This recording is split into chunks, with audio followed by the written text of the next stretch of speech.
Hi friends, namaste. Welcome to Anu's kitchen. ఈరోజు chicken curry తయారు చేసే విధానం షేర్ చెబుతున్నానండి. ఇది పార్ట్ 2. ఇది చాలా టేస్ట్గా ఉంటుందండి. స్పైసెస్ ఇష్టం లేని వాళ్ళు ఈ విధంగా తప్పకుండా ట్రై చేయండి.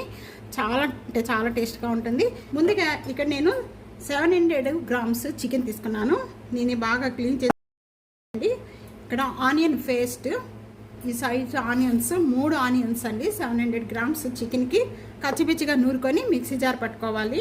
అలాగే ఇక్కడ మిక్సీ జార్లో టేస్ట్గా ఉంటుంది. కర్రీ ఎలా తయారు చేయాలో ఫస్ట్ నుంచి కూడా లాస్ట్ వరకు స్కిప్ చేయకుండా చూడండి, తెలుస్తుంది. 1 tablespoon గసగసాలు యాడ్ చేయండి. కొబ్బరి దీనికి కొద్దిగా ఎక్కువ తీసుకోవాలి. నేను ఒక 10 లేక 11 జీడిపప్పులు, బాదం పప్పు, ఇవన్నీ కూడా ఫస్ట్ కొద్దిగా మెత్తగా అయిన తర్వాత వాటర్ యాడ్ చేసేసుకొని పేస్ట్గా చేసి పెట్టేసుకోవాలి. ముందుగా మనం వాటర్ యాడ్ చేసుకోకూడదండి. వాటర్ యాడ్ చేసుకుంటే గసగసాలు అనేది నలగవు. ఒక 4 tablespoon మెత్తగా చేసుకోవాలండి పేస్ట్. ఇక్కడ గసగసాల పేస్ట్ రెడీ అయిపోయింది. ఇప్పుడు మనం కళ్ళు 3 tablespoon ఆయిల్ యాడ్ చేస్తున్నాను. ఆయిల్ బాగా కాగిన వెంటనే కూడా ఒక 1/2 tablespoon జీరా, మిక్సీ జార్ పట్టుకున్న ఆనియన్ పేస్ట్,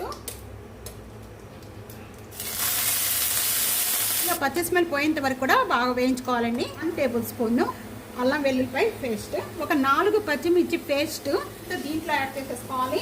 అండి ఇక్కడ నేను 2 tablespoon సాల్ట్ యాడ్ చేస్తున్నాను. 1/2 tablespoon పసుపు యాడ్ చేస్తున్నాను. మూత పెట్టేసుకొని ఒక 5 minutes వరకు కూడా ఆ చికెన్లో వచ్చే వాటర్ కూడా మొత్తం కూడా మగ్గిపోవాలండి. అంతవరకు కూడా మగ్గించేసుకోవాలి. ఆ పచ్చి స్మెల్ పోయేంత వరకు కూడా 5 minutes అయిపోయాక ఇప్పుడు ఓపెన్ చేద్దాము.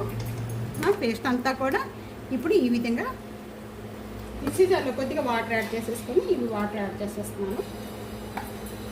రెడ్ చిల్లీ పౌడర్ యాడ్ చేస్తున్నానండి. గసగసాల పేస్ట్ వేస్తాము. వేసిన వెంటనే వాటర్ అండి. దీన్ని ఇక్కడ హై ఫ్లేమ్లో పెట్టేసుకొని ఈ విధంగా కలుపుకుంటూ కొద్దిగా చిక్కపడేంత వరకు కూడా 1 glass వాటర్ యాడ్ చేస్తున్నాను. ఇది కూడా మూత పెట్టేసుకుందాం. ఒక 5 minutes వరకు కూడా బాగా చిక్కపడిపోయి గ్రేవీ ఆయిల్ అంతా సపరేట్ అయ్యేంత వరకు కూడా మాకు ఈ విధంగా చిక్కపడిపోతే చాలు. Spoon garam masala powder add చేస్తున్నాను. బంద్ చేసేసుకుందాం. దించే ముందు కొద్దిగా కొత్తిమీర యాడ్ చేస్తున్నాను. ఈ విధంగా కూడా తయారు చేసుకోవచ్చు chicken curry. Simple tasty chicken curry ready అయిపోయింది. చాలా అంటే చాలా టేస్ట్గా ఉంటుంది. ఇది మసాలాలు స్పైసెస్ ఏమి తిన్న వాళ్ళు ఈ విధంగా తప్పకుండా ట్రై చేయండి. వీడియో నచ్చితే కనుక సబ్స్క్రైబ్ చేసుకోండి. ఫ్యామిలీకి ఫ్రెండ్స్కి వీడియోని షేర్ చేయండి. వీడియోని లైక్ చేస్తూ ఉండండి. Thank you for watching.